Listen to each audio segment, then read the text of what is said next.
everybody. Welcome in to College Football Tailgate. I'm Dan Watkins, joined as always by John McKechnie. John, I know you've been waiting for this one. This is like, here we go. I can't wait because at some point we're going to put you on the hypothetical, the metaphorical couch at some point here on this show today and really just dive in there and see what your insecurities are about your Georgia Bulldogs. But we're talking SEC today, part one.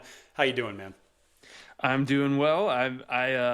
Man, yeah, this is one that we've been looking forward to, since we started the off-season planning. I mean, the SEC, you look at the power rankings everywhere, and there's just so much SEC representation in the top 20 or so, and it all kind of starts with Texas, but can Georgia bounce back? That Florida and South Carolina have two potential superhuman type of quarterbacks that could really kind of change the landscape of this season. A lot of question marks at other schools, so I mean, a lot to get to today, and yeah, I mean this conference, it just means more. It sure does. So if you missed our ACC, our Big 10, or our Big 12 previews, predictions, we gave out picks as well. You can go check those out on both our podcast feeds on Spotify and Apple at College Football Tailgate, and also on our YouTube page at College Football Tailgate as well. Those are all up there for you. We will be doing the SEC this week. Part one, and then part two will drop later on this week as well as we get closer and closer to week one. But anyways, as John was talking about, this conference is like the meat of college football. 9 of the top 16 teams on the odds board to win the national championship call the SEC home, play in the SEC, play in the Southeast. So, yeah, John, like you were talking about, I mean, there are so many different angles that you can go here with this conference too, where it's not just teams to win the SEC, but there's quite a few teams that have legit national championship aspirations. And, it feels crazy that, a program like Alabama, obviously last year didn't go great for them relative to their normal expectations, but it's like, they aren't even really getting talked about enough as like a national title contender. A lot of the focus right now is on Texas, just kind of in the college football world generally. But, Georgia's certainly in the mix. People really like Garrett Nussmeier as a potential, kind of difference maker there for LSU in his second full year as the starter. And, Ole Miss, if not for just kind of stepping on their own foot a couple of times last year against Kentucky and then later on against Florida, they could have made some legitimate noise in the playoff. We'll see if Lane can get the train back rolling again. We'll get Ole Miss, I think, in part two. But oh man, I mean, anywhere you look here, there's cases to be made for huge seasons all around. So today we're going to talk about Texas, we're going to talk about Georgia, Oklahoma, Florida, Auburn, South Carolina, and Tennessee. The rest of the conference we will do in part two. But John, before we get to these team breakdowns, team previews, and so on, I got to scratch a little bit of an itch, okay? Some of the starting quarterbacks have been named, and they're getting named here as really like as we go on the air. Julian Sain's been named the starting quarterback at Ohio State against Texas in week 1. Bear Bachmeier, we talked about him in the Big 12. He is the guy in Provo for BYU. And then the Notre Dame Fighting Irish have officially named C.J. Carr the starting quarterback, which we did our top first-year starters that are under the most pressure a few weeks ago, and we did a segment on that, and I said C.J. Carr is on that list, and surprisingly, that was one I got a lot of pushback on, saying, no, Kenny Minchie is going to be the starter. Well, here we go. Marcus Freeman has named C.J. Carr as the starting quarterback against Miami. I mean, this was a thing. We thought this all offseason, that Carr would be the guy.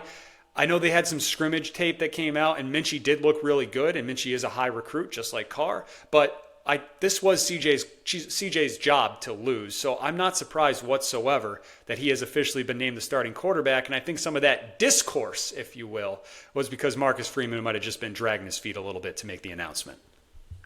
I think so too. I kind of approached this whole offseason under the expectation that it would be Carr. But Minchie, you got to at least pay attention to the fact that he made it this much of a battle for as long as he did. We're obviously inside of 2 weeks before the start of the season.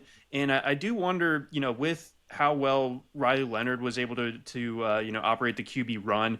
Maybe they mix in some packages for Minchie, also keeping him happy, at the same time. But easier to do packages for more of like an athletic type of quarterback than it is to like bring in a designated passer as Carr would be if the shoe was on the other foot. So I think it makes sense. And, I'm excited to see a legit passing game for the Irish here, because I think the receiving talent is absolutely there. I love the kid Fields that they got from UVA. Greathouse, I think, is a really interesting player as well. But Riley Leonard, for as good as he was as a college quarterback, the passing, as you know, was a little bit lacking last year. So we'll see that get a little bit more maximized with Carr back there. So I think it's the right call ultimately, and I'm still very bullish on the Irish this year.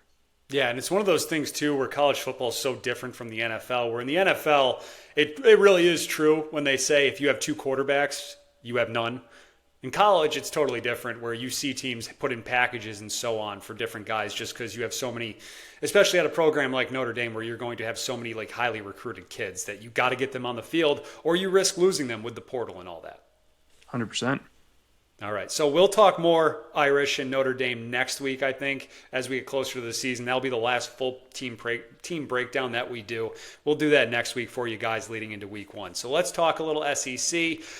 John, anything else here that you want to get to before we dive into these breakdowns? I see you put on our rundown something about Auburn this morning, and I see you've been tweeting about them the past few days. So are the Tigers starting to get under your skin a little bit? They might be, just a touch.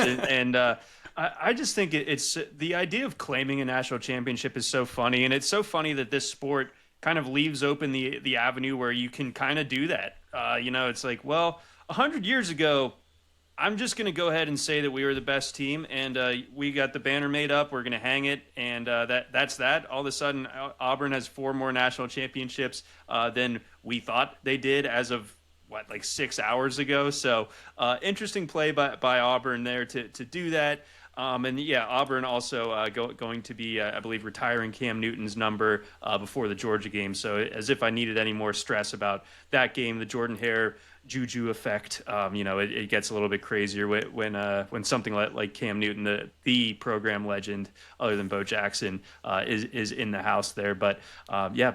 Hugh Freeze and company definitely generating some off the field, off season headlines before we get the ball rolling for them. Yeah, so we'll talk more about Auburn towards the end of the show here. We are going to cover them today. But let's get started, and let's talk about the Texas Longhorns. Their win total sitting at 9.5 this season. It is heavily juiced to the over at -180, the under +140. They are the favorite to win the national title. Right around 5-6 to 1 in there. Georgia's right behind them. They do have a tough road schedule this season, John. They have to go to Ohio State in week 1. That's number 1 versus number 2. Right off the bat, first time ever that's happened. They have to go to Georgia. They have to go to Florida as well. And Brett McMurphy of the Action Network points out that the preseason AP number 1 team has not won the title in 19 of the last 21 years. So I'm going to ask you, with all this newness that's going on with Texas, and we'll break this down, are they equipped to handle this pressure and these massive expectations that are heading into this season? I think they are. It kind of feels like Sark's entire tenure has been building to this. They've made the college football playoff each of the last 2 years and had plenty of pressure. I mean, it's so interesting the way that we perceive like the Quinn Ewers era at Texas. Coming out of high school, he was rated like the best quarterback recruit ever. Like it was him and Vince Young were right. Like the two guys. So like theoretically, like a higher ceiling than Arch Manning, but Manning, of course, has the name attached and therefore a little bit more hype attached as well. But ultimately, I do think that this is a Texas team that has been building to this year. It's going to be an absolute gauntlet to make it to that national championship game. The regular season is going to be tough, but I think something that people kind of gloss over when it comes to this Texas team is how good the defense is. I know all the attention is on the offense, but I think when I think of like the best defenses I've seen at the college level the last few years, obviously I'm going to like go back to like the 2021 and 22 Georgia teams. You should. Right. Like I'm actually kind of justified in doing so. Texas's defense last year, I think, was the closest looking to that as far as like the way they attack the ball carrier, the way that they play downhill, that they cause havoc everywhere. You look at the first team all SEC defense this year. That Colin Simmons coming back, just a terrifying player. Anthony Hill at linebacker, right in that discussion as well, and Michael Taffy too at defensive back. Those are three guys just on the all SEC first team as far as this Texas defense goes, and the second and third teams are littered with Longhorns as well. So that defense, I think, is going to be kind of like this stabilizing force where if Arch Manning maybe has a little bit of a learning curve along the way, and obviously that Ohio State game is going to be a big test of it. But Texas's defense is going to help them win a lot of games this year, and kind of like keep a lid on some of their tougher offenses that they're going to be facing. Yeah, I totally agree with you, because I've been like kicking something around today where I've just been like wondering, what if Arch Manning is just decent? Like, what if he's just good, right, and not great like people are expecting him to? Like, what does that mean for Texas? I still think this team is going to be really good. I think their floor is 9-3 at worst. I mean, even if Manning's nothing special this season, just because that defense is so good. This team is super talented. They're deep, but they're not very experienced. They have the third least amount of returning production in the SEC, according to Bill Connolly. They lost 12 guys to the NFL from last year's squad. Sark has improved on his record every single season here. Each of the past 2 years has ended in the semifinal. I do think that they're going to get right back there again this year. I don't see really how they don't, even if Manning's just okay. This defense is too good, as you've been talking about, but I don't know. What if Arch is just okay this season? Do they need him to be elite to win it all? Well, I think that we luckily have some precedent to draw on from the last 2 years. Like, how would you characterize Quinn Ewers' last 2 years at Texas? Like, pretty good. Yeah, I think not what he was supposed to be. No, definitely not. And I think that while there were flashes in there, ultimately I think the body of work was Quinn Ewers was okay. That's why he was like ultimately a 7th round pick in the NFL. So like that's sort of what it looks like. And where did that get Texas? Like you said, it got them to the Final Four each of the last 2 years. So I am willing to entertain the possibility that Arch's kind of floor projection is still just a bit better than yours, because I think he's more dynamic as an athlete, can kind of make plays when stuff breaks down, evade pressure in a way that yours couldn't. We saw a couple times last year where the offensive line, which shouldn't have been breaking down the way that it was for Texas, given the talent, there were times where it's like, we got to get Arch in there because we got to be able to introduce some sort of mobile QB threat that Ewers simply isn't going to be able to give us here. So I think that Arch's athleticism is kind of the X factor there that kind of raises the floor overall. And Texas can kind of be justified in playing a little bit of bully ball with that. Plus you have Quinn Wisner coming back. And if CJ Baxter is even close to what he's supposed to be, coming off the knee injury last year, it's a really scary, kind of like full house of weapons in the run game. So yeah, I'm glad you brought up both Arch's athleticism and the offensive line, because the O-line this year, John, heading into this season, heading into that game against Ohio State, the O-line's really raw. They have 4 new starters up there, and the 2 tackles are both sophomores with just a combined 9 games played. I mean, that gets tested right away. But when you go against a team on the road, no less, at the shoe, yeah, I mean, they were so reliant on their veteran tackles last year, who are both in the NFL now. So this is a real trial by fire for the new offensive tackles, especially going up against a program like Ohio State that has the nasty pass rush that you can kind of set your watch to. They lose some of the guys from that pass rush last year, but they reload, and I think early on in the season, oftentimes, a defense can have the advantage over an inexperienced offense. Sonny Styles, I think, is going to be a guy to really watch for in as far as the pass rush goes, as far as Texas defending that. And also, if they bring Caleb Downs down on some blitz, that could be a tricky one for Arch to figure out as well. All right, so let's take a look here at Texas's schedule. As I mentioned, 9.5 is the win total, heavily juiced to the over here. We talked about it. You got 3 tricky road games, though. At Ohio State week 1, at Florida to start October, and then at Georgia in the middle of November. John, 9.5. How are you feeling about the Longhorns? I find myself just not loving betting Texas at the current odds for the national championship, but that doesn't mean that I don't think that they're very much going to be in the mix. So I think in today's world with the super conferences and everything like that, the days of going undefeated are largely over. I think these schedules are just such gauntlets now. But I think 10-2 is around the sweet spot for this Texas team, and I could pretty easily see them going 11-1. You know, that maybe they lose that season opener against Ohio State, run the table the rest of the way. I don't think that Texas is in any trouble of missing the college football playoff, and by the time that we get to December, they'll be rolling. They'll be a fully fleshed out product. Arch Manning will have double-digit starts under his belt at that point, and they're going to be really dangerous at that point. So the way I see it, Texas is definitely going to finish with at least 10 wins. And I think the way to bet them as far as the national championship goes is keep an eye on how the season opener goes, because those odds could get a little bit longer. If they do lose to Ohio State, I would be willing to jump in at the new number, but like 5-1 with a new quarterback and everything like that, I'm stopping just a little bit short.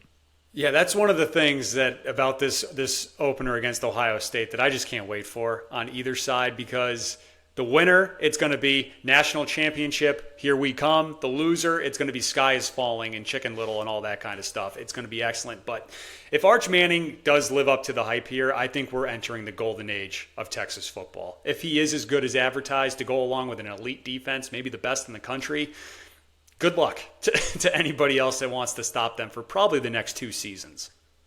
Yeah, because Arch is supposed to be there for 2 more years. Plus, Sark is just the way that he's got the recruiting thing rolling right now. I mean, like that there was something so like mob boss about at SEC media days. Kirby Smart was kind of running his mouth a little bit about we believe in relationships, not transactions or something like that. And then Sark goes up on the podium a little bit later, and then wouldn't you know it, Texas had flipped, like Georgia's like best defensive line recruit, and it's just like, man, Sark, that was cold blooded from Sark. You had a feeling that he timed that up with a bit of intentionality, as it were. So the Texas, they're flush with cash. And they're able to use it, and they also, it's not just that, but they also like the brand and everything like that. And having a guy like Arch Manning that's just such like a lightning rod, it's like, man, like everything is just kind of magnetic. If you are the best player in high school, you probably really want to end up at Texas. Honestly, at this point, they are like that program right now. Yeah, I totally agree with you, and I think that they are, without a doubt, the team that's in the best position to really make this next era of college football theirs and put their stamp on it and mold it however they want. All right, let's move on. It's time to put you on the couch, John. Let's have a little therapy session for you. Let's talk about your Georgia Bulldogs. 9.5, just like Texas, is the win total. It's also just as juiced at minus 180 on DraftKings. You got a plus 150 to the under on DK as well. They are plus 300 to win the SEC, plus 650 to win the national title, trailing only Texas on both odds boards. They lost 14 guys to the NFL draft last year, and their quarterback, by the way, you might remember him, Carson Beck, has transferred out to Miami. This is the least amount of returning production in the SEC, according to Bill Connolly. So, John, how are your Bulldogs shaping up for this season? It still seems like just because they are Georgia that they are expected to be right there at the end. They are expected, and I certainly could see things working out for them where they get to 10 wins once again. But I'm kind of leaning with the under here. I think that the schedule, even though last year their whole gauntlet was on the road, having to go to Tuscaloosa and Oxford and Austin, that gets flipped this year, all those games being in Athens. But Florida is better this year. That's going to be a neutral site game. They have to go to Tennessee for Gunnar Stockton's first start against an SEC opponent against Tennessee. So that's sneakily tough. The metrics actually like Tennessee a fair bit this year. They have them like ranked as like the 10th team in the country according to SP Plus. So it's not just those big 3 marquee games, but that there are some other ones in there. And I mentioned my Auburn concerns as well. So they start easy with 2 cupcake games before getting rolling and having to go to Rocky Top. the end of September, I think, is where we'll know the most about this Georgia team. When they're at home, this is the first home game that they'll have had against Alabama in a decade. The last one in 2015, I was there for. That was kind of like the beginning of the end of the Mark Richt era, top 5 matchup. Alabama absolutely steamrolled Georgia. Not a good time. But just kind of looking around, what are the questions that we have about Georgia this year? It all kind of starts with Gunnar Stockton, and I think you can draw the analog to Carson Beck. He sat behind Stetson Bennett and JT Daniels for a while before he got to take over. Stockton, kind of similar deal. Like, he's been in this program and in this system for quite some time now. But like I came away from the 2 games that he played last year, and one of which against your Notre Dame Fighting Irish, pretty not convinced. I think that there's a really, really long wind up to his throw that lends itself to him getting in trouble a little bit. And I think also that he has no touch on his passes whatsoever. So like the short and intermediate passing game, I think, is a big concern. So Georgia did improve its receiving core this year. You bring in Branch from... Love that move. Yes, you bring him in from USC. Colby Young, I think, is a guy that could have really taken off last year, but had to sit out some games for some off the field stuff.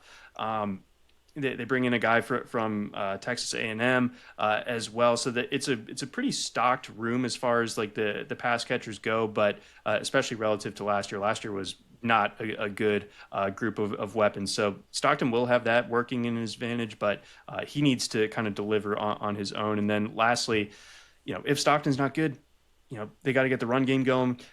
They only have one preseason All-SEC guy on the offensive line. It's a third-teamer, Ernest Green. So that, I think, is an issue. Offensive line had been a calling card during Georgia's heyday the last few years. Not necessarily the issue, or not the case this time around.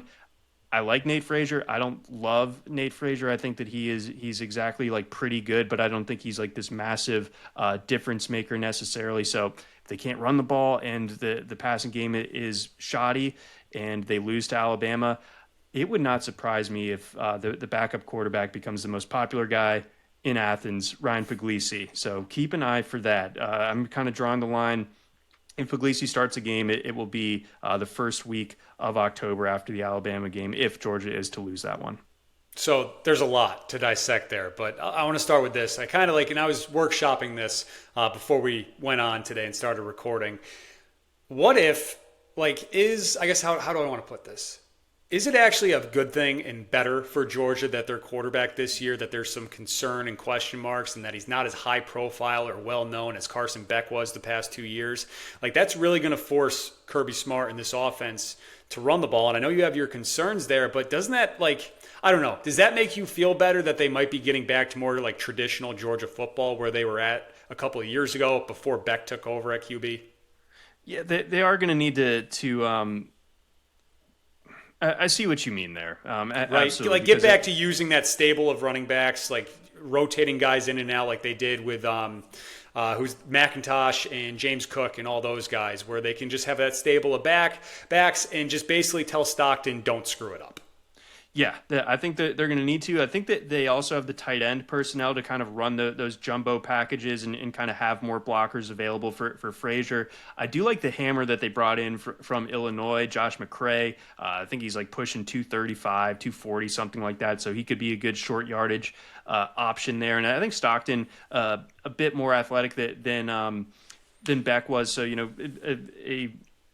a similar thing to what I was saying about Arch Manning and his athleticism. I do think that Stockton has a little bit of juice and wheels to his game as well. So it could work out well if they're just going to need to cater it in a very specific way, because if they run the Beck offense, or the offense that they're putting around Beck, I don't think Stockton is able to execute that. But, of course, they've had a whole offseason now to get that figured out. But they also had almost a month to do that against Notre Dame. They tried to run the same stuff, and it did not work. So I definitely have an eyebrow raised for this offense.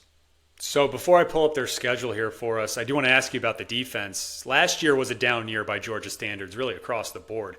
But especially on the defensive side of the ball, they allowed both the most yards they have per game and points per game since 2020. So have they figured that out? Is that fixed? Is the defense going to get back to, I'm not going to say they're going to get back to that elite all-time level that we saw a couple of years ago when they won back-to-back titles, but can they get back to being one of the better units in the country? I think so. I think that they'll be more consistent because last year when they needed to, in the big games, like against Texas both times, the defense was unbelievable. But there'd be other weeks where it seemed like they were completely out of sorts. The Alabama game, I think, a really good example of them just sort of getting blitzkrieged. So I think that this year it'll be more consistent across the board. I think they have. I think one of like the hallmarks of a good Kirby Smart defense has been having like a coach on the field at middle linebacker. I think CJ Allen is that guy the same way that like Nakobe Dean was a while ago or Roquan Smith was, almost a decade ago. So, so CJ Allen, I think, is kind of like the linchpin, which I know is not like the most popular take in today's football lexicon, like talking about the importance of a middle linebacker. But I think he made the cover of Phil Steele's guide. He is on the cover page, so I think you're onto something there. I think so too, and I think that the front is deep. It's nasty. I like the secondary a lot. So the defense should be kind of a steadying force for this team. It really just comes down to how much can the offense execute, especially when it needs to. So let's take a look at the schedule. 9.5, as I mentioned, heavily juiced to the over. Obviously, you have your traditional tough SEC schedule here, John, but all the big games really are at home. You get Alabama in Athens, you get Ole Miss in Athens, you get Florida there, Florida's neutral site, excuse me, and then Texas is at home as well. So in Georgia Tech's neutral site this year too. So that's right. I mean, everything sets up nicely here for the Dogs to be barking and get back to the SEC title game. It's there. It's a bit of a gauntlet. I think really we're going to know everything we need to know on September 27th. That is the game this year. I know that Ole Miss and Texas are marquee games, but the history that Georgia and Alabama have against each other, and Kirby's inability for the most part to not beat Alabama is something that he needs to fix this year. It's at home. It's a first-year starter for Alabama at quarterback. Georgia needs that game. If they don't win that game, I think that they end up ultimately missing the playoff. I think they drop at least 2 more games after that. Oh man, look at those ticket prices! $623 to get in the door for Georgia. What happened Bama, to the game I love, man? Like the way the tickets go now, it's insane. I mean, like a couple of years ago when Georgia was at Notre Dame, I went to that game and like I paid $400. I thought I'd like never financially recover, but I had great seats. And like now it's like $600 to get to like sniff the nosebleeds. And with have you ever like you've been to a college football stadium? They are gigantic. Like Sanford Stadium, 95,000 people fit in there. A bad seat there, like there are bad seats. The players look like ants from where you're sitting if you're there. So it is unfortunate that the common fan has been kind of frozen out in a lot of these instances. I wanted to go to the Alabama game last year. It would have cost me like $1,000 to go to that. It's like, what happened? It is insane. But yeah, that does start a really tricky stretch, as you were kind of hinting at, right? You got Bama at home. Then no rest. You go right and play Kentucky the week after, a team that has given Georgia fits the last few years. Yes, they've beaten them just about every single time, but Kentucky has played them really tough the past few years here. And then that Auburn game on the road too, where the Tigers are going to be off a bye going into that one as well, as they honor Cam Newton. So that is going to be a really tricky stretch there for Georgia in the month of October. It is. I think Auburn's gonna rise up and bite either Georgia or Alabama this year. I don't think they get them both, but I think that there's a good chance that Auburn does something and things get a little bit weird at Jordan-Hare. I could see them rising up either in the Iron Bowl or against Georgia in October. So keep an eye for that. But ultimately, I have lowered my expectations for this Bulldogs team this year. I know I had a long rant to get there, but it's just I'm going to have to see it when it comes to Stockton. And if you have questions at quarterback, you got questions a lot of other places too. So a team that does not really have any questions at quarterback other than maybe health is the Florida Gators. Billy Napier's squad, this might be the best team that he's had in Gainesville since he arrived there. DJ Lagway is expected to become a superstar and be one of the household names of this college football season as he enters his sophomore year. Florida has a good amount of returning production, John. They have four offensive linemen. Lagway, as I mentioned, their leading rusher, along with 7 starters on defense. You got a win total here sitting at 7.5. I mean, this team really rounded into form nicely at the end of the year last year. They knocked off both LSU and Ole Miss, pretty much ending both those schools' playoff hopes down the stretch there. It feels like the momentum and the hype is starting to build here with Florida. But my question is does DJ Lagway basically have to put the Superman cape on for Florida to finish towards the top of this conference? I think he does. Everyone knows that the schedule last year was brutal. Now the gauntlet gets flipped, going the other way. So like Texas A&M is going to be on the road this year, but they do get Texas at home. They have to go to Death Valley to play LSU and have to go to Oxford as well. So that's a lot. Like I think that this is going to be like the best 8-win team in the country. I think it is kind of what I'm looking at ultimately when it comes to. But when it comes to this Florida program, I like Lagway a lot, but I think people might be just a little bit over their skis for a guy that completed under 60% of his passes last year. And while he threw 12 touchdowns on 192 attempts, 9 picks as well. And no rushing touchdowns, actually, I think is a little bit of an interesting development there. He wasn't the most willing runner. I think that maybe, does that get overstated a little bit in the preseason hype? I'm not so sure, but it has been a little bit strange also that it's taken him so long to be like ready to go in fall camp. I wonder if he's someone that you don't want to slap the injury prone label on a guy like this just yet, but it does feel like he's been kind of dinged up, and I think like his kind of physical play style lends itself to that a little bit. But I do think there is one guy that I really am looking at this year to be one of the best running backs in the country. Jaden Baugh is a stud. He is just a physical between the tackles runner. I think with Lagway alongside him, that could be a really devastating rushing attack for this Gators team that can be kind of like their calling card. Yeah, what's wild about Florida's year last year? So they went 8-5. I think they were above expectations a year ago. They had the 134th.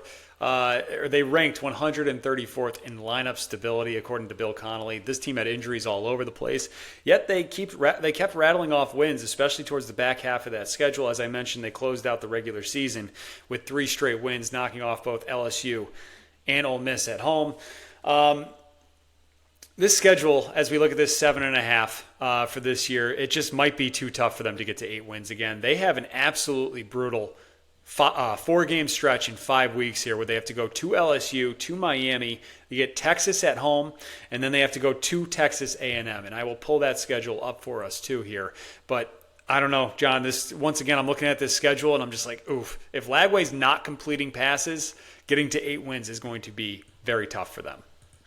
It is. So, I was saying like, the best case scenario is them getting to 8 wins, but and like being like a really strong 8-win team in the regular season, but I'm more attuned to go with the under as well. I think we're looking at like another 7-5 year, and maybe like a year from now, depending on how Lagway looks. We're talking about Florida as a legitimate national title contender, especially if the schedule opens back up for them in 2026. Not quite the same gauntlet that they have this year, but this year. Boy, that stretch that you mentioned there is really going to be tricky for them. And, Tennessee is always a funky game for them. And I think going to Oxford, I think, is going to be really tough as well. So, I mean, even beyond like those marquee games that they've got in September and October, there's really no like kind of rest stop along this crazy highway for Florida this year. Yeah, maybe the Mississippi State game. But then also, too, like what if Florida State has their crap together this year? Like that makes that even tougher at the end. Like this is absolutely brutal here starting in week 3 against LSU. Like I have a tough time plucking out 8 wins. Yeah, I'm with you there. I will say I'm not worried about Florida State if I'm Florida. It's a worthwhile question to ask, but it's a what if. Yeah, it's a what if. It's a what if. So speaking of what ifs, let me remove this schedule here. Let's take that back. Speaking of what ifs, what if Oklahoma keeps building on what they've been doing, or trying to build on what they've been doing here under Brent Venables? 6.5 is the Sooners win total, John. Minus 220 to the over. This is the most juiced win total I have seen. Is for Oklahoma to get to 7 wins. They are 22-1 to win the SEC. The stock is definitely pointing up there. John Mateer transfers in. He brings his offensive coordinator with him, just like Utah. I know you are high on John Mateer heading to Norman. This schedule is tough, though, too, here. But what do you expect from Mateer, Venables, and the Sooners in 2025?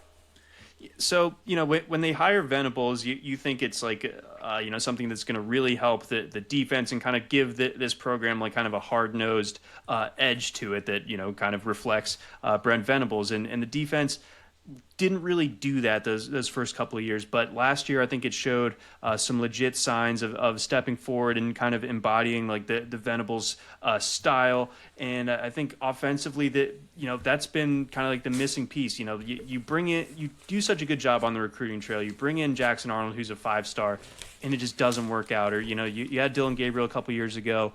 Good offense, but ultimately it's not something that's going to get you all that far. I think Mateer is really interesting. I think he's a really strong dual threat type of quarterback. He can put up massive numbers.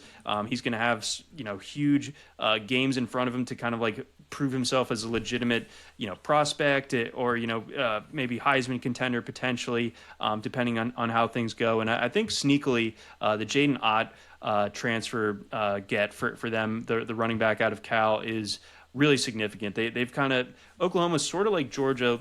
You think of them as a program with great running backs, haven't really had them quite as much in recent years. I think Ott can be that guy. I know last year wasn't really the case for Ott at Cal, but his first 2 years at Cal were something where you're like, oh yeah, he's a future NFL star. So if he's past all the injuries that he had last year, him and Mateer together is a really, really nasty, you're going to have your defenses on their heels a lot when you're Oklahoma. So I think that's best case scenario. The offense clicks like that. Arbuckle, I think, is someone that can make all of these pieces go and work together really well. So I've been really hesitant to buy in on the Venables era Oklahoma, but Mateer, Arbuckle, Ott, having a good offense, I think that leads me a little bit more to say that this Oklahoma team could be dangerous. Yeah, it kind of feels like Brent Venables almost like threw his hands up with the offense after last year just being a total dumpster fire. Like we knew the offense would take a step back naturally, right? Going from Lincoln Riley to Brent Venables, offensive coach to a defensive coach. I don't think anybody expected it to be as bad as they were a year ago. A big part of that, though, too, was the offensive line was just a total mess. They had 0 returning starters a year ago going into 2024. They had like 7 or 8 different combinations in the first like 5 or 6 games or something like that. This seems that they've figured this out. They brought in some savvy transfers in the portal this year. They have 4 returning starters, guys that have actually played college football this year for them. So I think that's going to go a long way.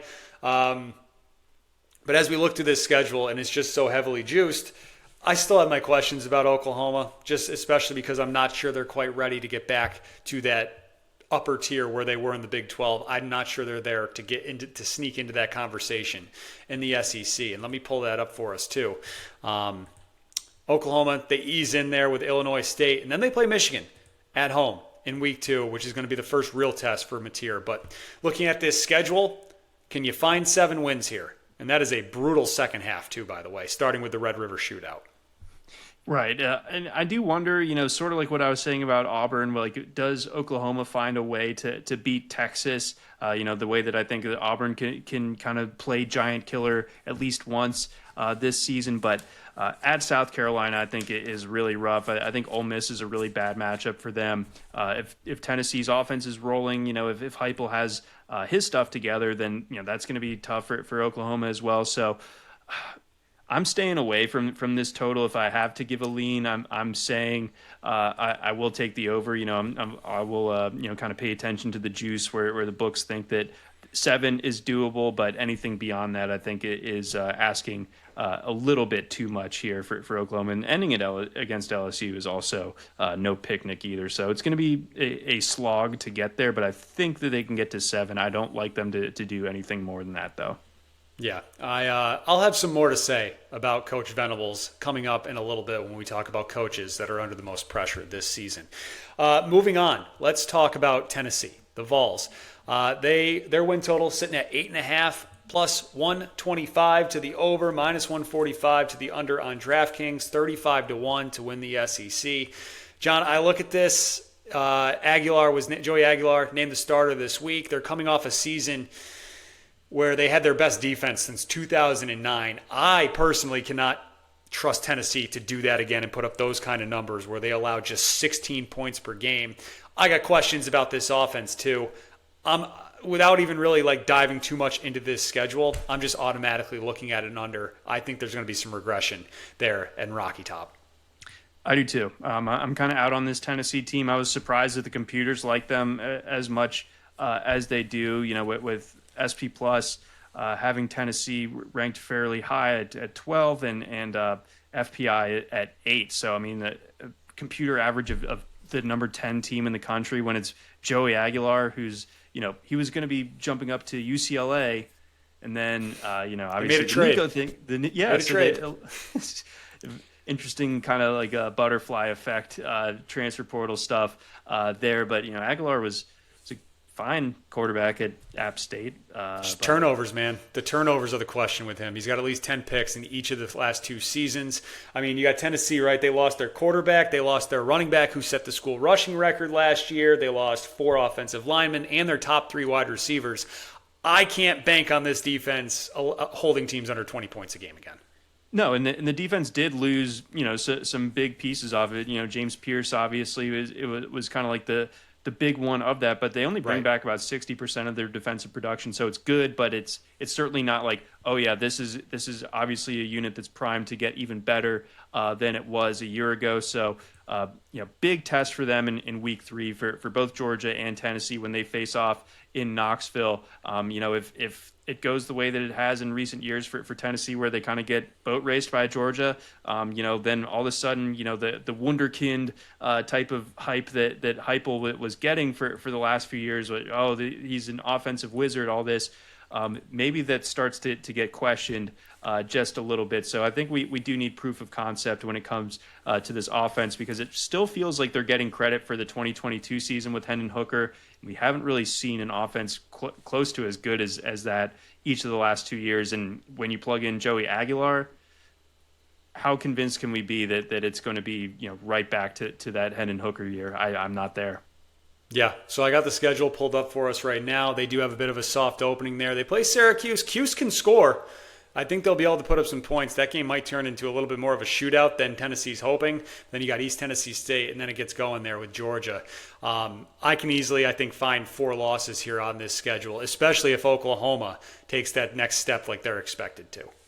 Yep, and going to Alabama, that's no picnic, and to Florida, and Vanderbilt, that could be like Pavia's last stand there at the end of the season, man. So yeah, consider Tennessee to be one of those teams towards the top of the odds board that I'm circling as a fade.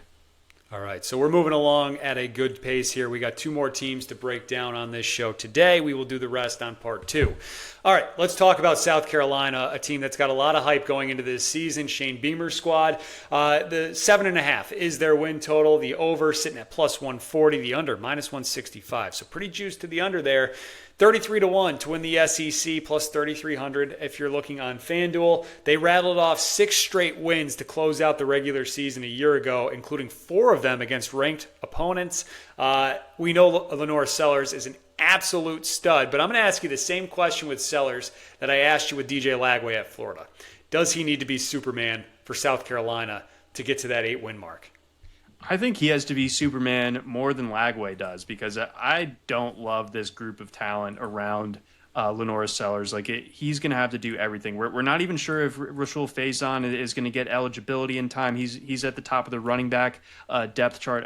Oscar Attaway, I like that guy, but he's North Texas running back for a while. So like, that's a lot to ask of him. It's certainly a drop off from Rocket Sanders being at Sellers' side last year. And Nick Harbor is more traits than football player. He was like a 5-star guy. I'm not convinced that he should be playing receiver. I think that he probably should have picked defensive end. I think he's too raw to be like the carrying presence of this passing game. I'm a little bit intrigued by this freshman Malik Clark that they have, but beyond that, I mean, it's just going to have to be Sellers just putting on the cape. It's almost like, what Cam Newton working with absolutely nobody at Auburn is what it's going to have to look like for Sellers and the South Carolina team to make some actual noise here. So I know they ended the season well last year.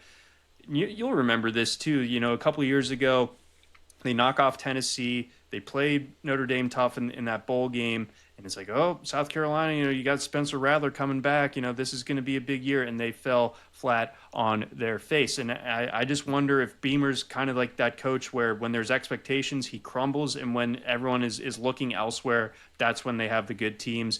And people do have South Carolina circled this year. Like Sellers, in and of himself, is going to get this program a lot of attention, and I worry that this team falls flat again. I don't love the returning or the surrounding talent around Lenora Sellers. Now, I will say that if you're looking on the defensive side of the ball, they are pretty nasty there, and Dylan Stewart, one of my favorite edge rushers to watch in college football. You don't really see freshmen do what he did a year ago, so I'm excited to see what year 2 looks like for him. It could be kind of Clowney-esque.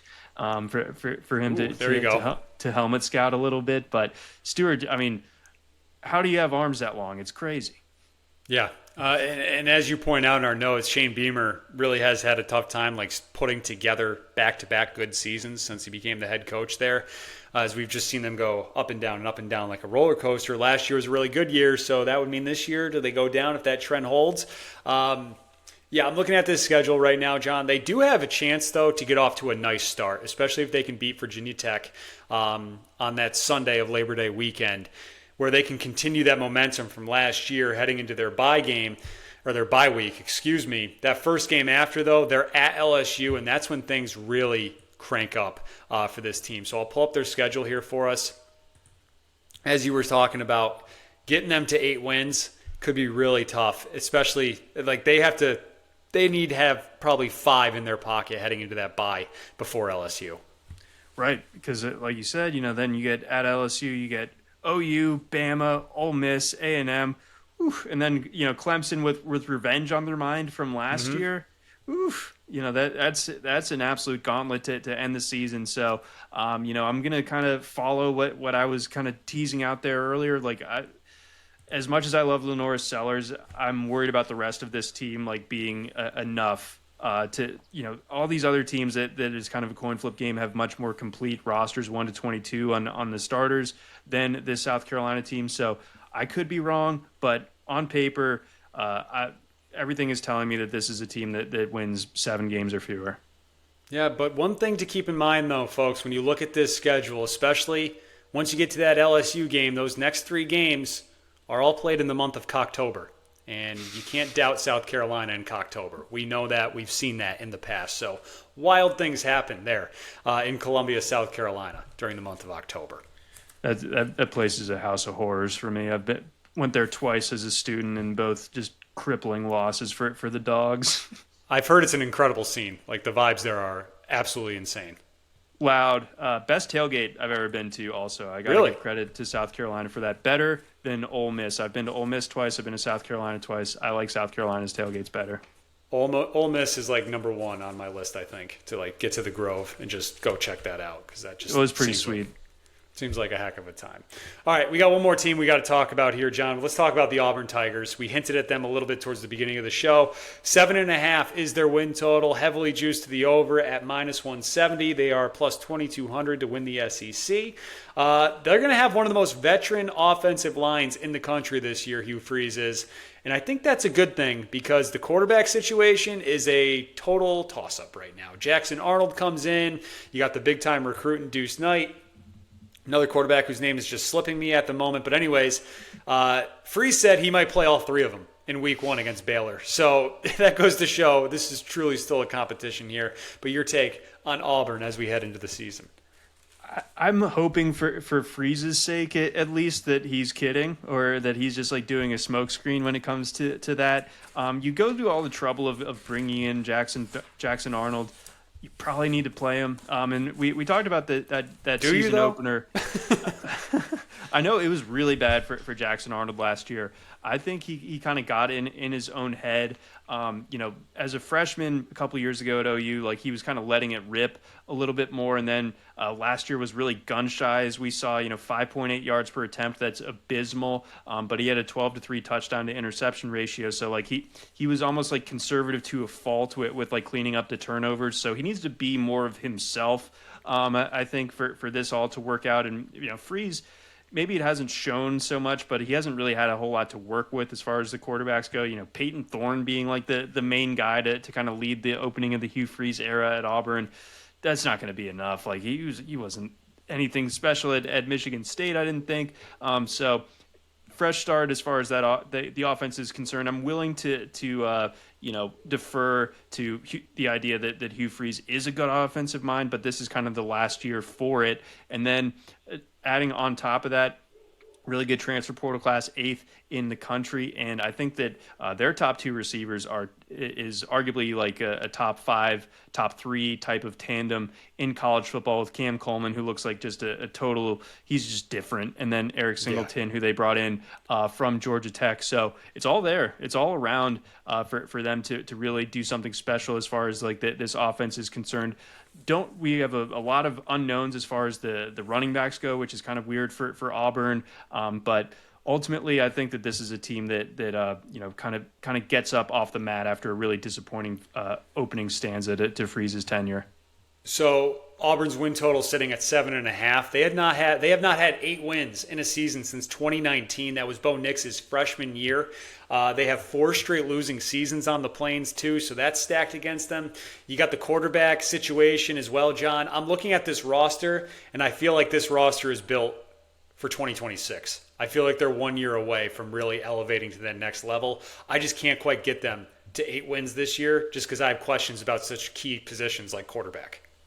Yeah, I think that's fair. I think I apply something similar to Florida, probably, where like if they come away from this year like knowing who their quarterback is and he's as good as everyone hoped to be, then I think 2026 we could have some noise there. And Coleman I think would be a true junior next year too, so that certainly would help things. But yeah, it's going to be tough, and anytime you bring in a new quarterback, it could really kind of go either way, because it's.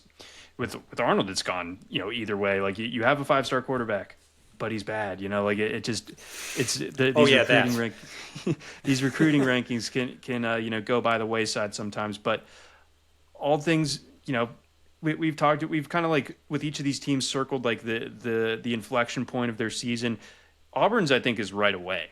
Like if they are favored to beat Baylor, I think they're 2.5-point favorites when I checked this morning, and that is in Waco. It's going to be crazy. It's going to be a Friday night there, but Auburn wins that game, and all of a sudden, I think that my eyes are open once they kind of start their conference play against Oklahoma on the 20th. Yeah, I'm looking at that. It does set up well, right? And you got the Iron Bowl at home this year. We know when the Iron Bowl is played at Jordan-Hare, things can get very nutty. In the past two times, Alabama's needed like last-second heroics to beat them. There was the Hail Milroe a couple of years ago, and then I think like 4 years ago there was something like that too. Yeah, but there was like a crazy like out-of-bounds sequence. It was like a Bryce Young game, and like 4 overtimes. Yeah. Yeah, Bama had like no business winning that game, and then they the game that Tank Bigsby ran out of bounds? That's what it was. And he killed the clock when he shouldn't have. Yeah. Oh, so man. You can't have that. But perfect Jacksonville Jaguar. Perfect Jag. All right, so there's Alabama's schedule for you. 7.5 is their win total. As we mentioned, it is highly juiced to the over. All right, John, so let's close out the show here with something we have yet to do, and that's talk about coaches that are under the most pressure heading into this season. So I think we can each give 5 here. Now, this doesn't have to necessarily be hot seat per se. This just be your overall Who is facing the most pressure? Who's going to hear it this season? Who needs to come through here? You can throw some hot seat potential guys in there as well. But who you got is your 5 coaches that are under the most pressure in 2025? All right, my 5 coaches that are under the most pressure in 2025. I think leading it off, I got to go with Hugh Freeze. We have to see proof of concept. Auburn pulled the plug really quickly on Brian Harsin. They bring in a guy in Freeze who is kind of a little bit persona non grata. If they have another disappointing season on the Plains, I think that there are real questions about whether he's the coach at Auburn next year. Next up would be Brent Venables at Oklahoma. Need to see it. We've had some flashes, had some signs there, but now they have everything in place on offense in a way that they really haven't under Venables. They got to get it done. They got to make some noise. They got to push for those 8 wins. Otherwise, people are going to start to have questions about Venables being the guy to kind of usher in the SEC era at Oklahoma. I think Mario Cristobal would be my 3rd coach with the most pressure on him. It's a softer conference that he has to play in the ACC. You got 12 teams that make the playoff. No Clemson. You gotta make hay while the sun is shining, and you make a big move to bring in Carson Beck. You gotta bring back the U. You gotta at least make the college football playoff, I think, if you're Mario Cristobal. Next up would be Kalen DeBoer for me at Alabama. You lose 3 games last year. Fans are already clamoring hey, he ain't Nick Saban.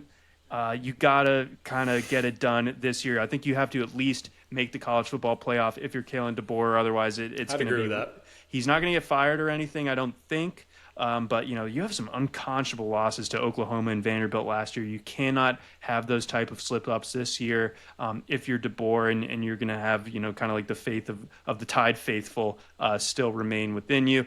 And then lastly, James Franklin kind of has natty or bust type of pressure on him. I think that you look at the top of the odds boards for the national championship this year. Penn State really has far and away the most continuity of any of those teams.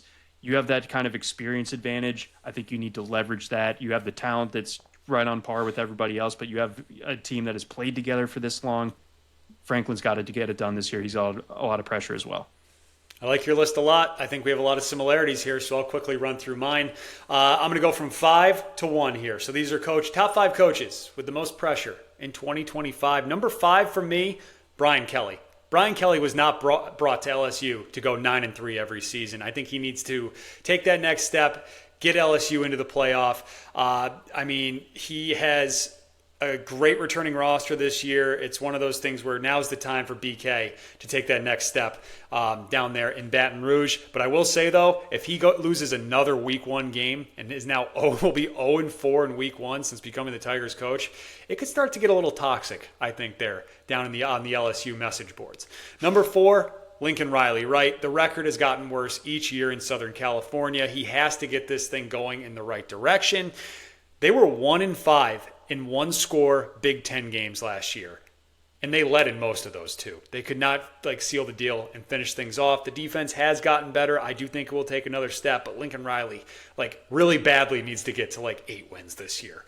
Next up, Brent Venables, for a lot of the same reasons that you mentioned. Did you know Oklahoma has just 2 losing seasons this century? They're both under Venables. So he needs to get that thing going as well. We knew the offense would look much different under him since Riley left, but we didn't think it would be a total dumpster fire, which it was last year. So they made some moves in the portal, some new hires to the staff as well to try to get that thing going too. Number 2, speaking of the portal, Mike Norvell. Okay, once again relying on the transfer portal there down in Tallahassee at Florida State. He needs to show that last season was just a fluke. John, outside of 2023 when they went 13-1, Norvell is just 20-26 at FSU. They have losing seasons in 3 of the 5 years that he's been the head coach. Got that huge contract, but I think some people there in the offices might start to get a little upset if he does not have at least a winning record this season in 2025. And then number 1, same for me, James Franklin. If not now, when? You got everything in your favor. You got pretty much the entire team back outside of Abdul Carter and maybe a wide receiver, and Tyler Warren. But Penn State's receivers stunk last year anyway. They bring over Jim Knowles as the defensive coordinator, just won the national championship with Ohio State.